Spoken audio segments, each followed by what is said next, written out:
Let's go! Welcome back to my channel. Wala nang intro pa. Sikat TV Vlog. Ito na naman tayo. Maghahanap buhay sa lansangan. Alright! Let's go! Welcome back to my YouTube channel mga dol. Ito na naman si Sikat TV Vlog. Nagbabalik. Bibiyahe na naman tayo sa hanap buhay natin. Kasi ganito yung ano natin. Sa buhay natin, ganito yung pamumuhay natin sa kalsadahan mga dol.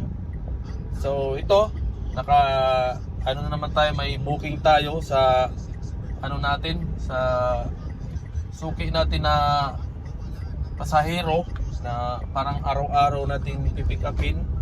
So i-drop naman natin siya sa Newport, Pasay City. So on the way na tayo. So ganito lang yung natin, routine ng pero yung biyahe natin mga guys, medyo tanghali na, hapon, kasi sa umaga hindi tayo bumibiyahe maliban lang kung may maagang booking or mga pick up na maaga, so pwede tayo dyan. Pero yung biyahe tayo ng maaga, mahirap kasi sobrang traffic. So lugi tayo sa gas. Yung isang pasahero na malapit lang 10 kilometers, dapat ma-drop natin ng 30 minutes. So minsan umaabot ng isa't kalahating oras. So wala na, lugi na negosyo natin dyan. So mas maganda na lang ipalipas natin yung traffic para hindi na makabawas tayo sa sa gasolina natin, na makatipid-tipid tayo ba, yung mga ganung bagay. So ang natin, so minsan naman mayroon tayong booking na yung regular customer, so may nagpapa-schedule, so pipick upin natin, i-drop natin, balikan naman sa gabi.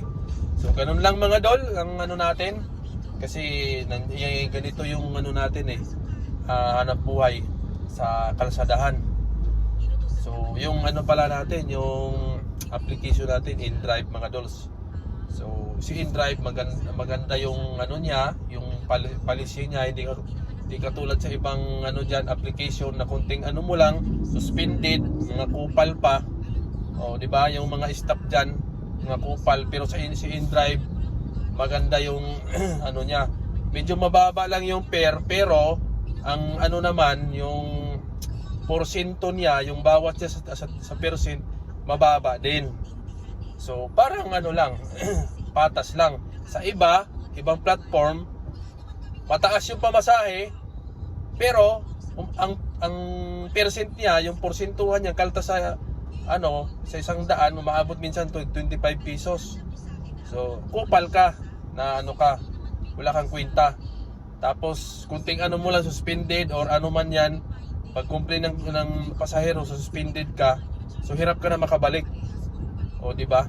Ganyan yung na yan. Kasi ang mga stop diyan, kupal yan pira-pira yung mga stop diyan.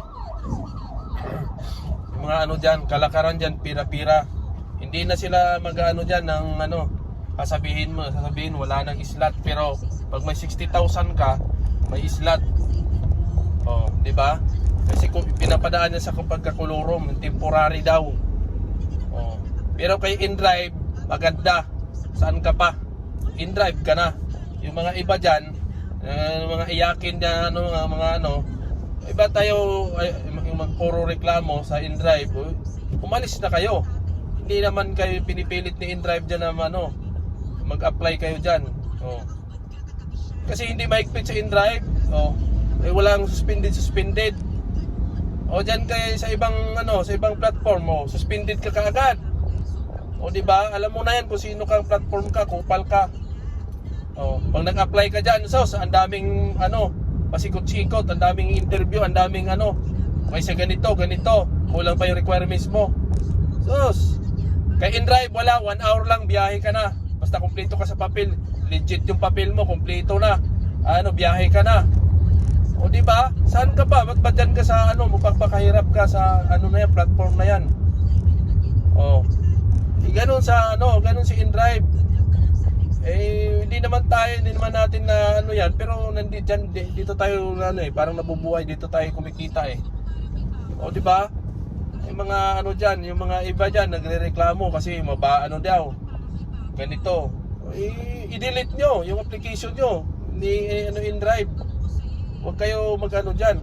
Kasi padagdag lang din kayo sa sa kay InDrive kung ayaw, kung puro kayo ngaw-ngaw eh. 'Di ba mga guys, mga dol, 'di ba tama si Kat TV Vlog? O 'di ba? Let's go.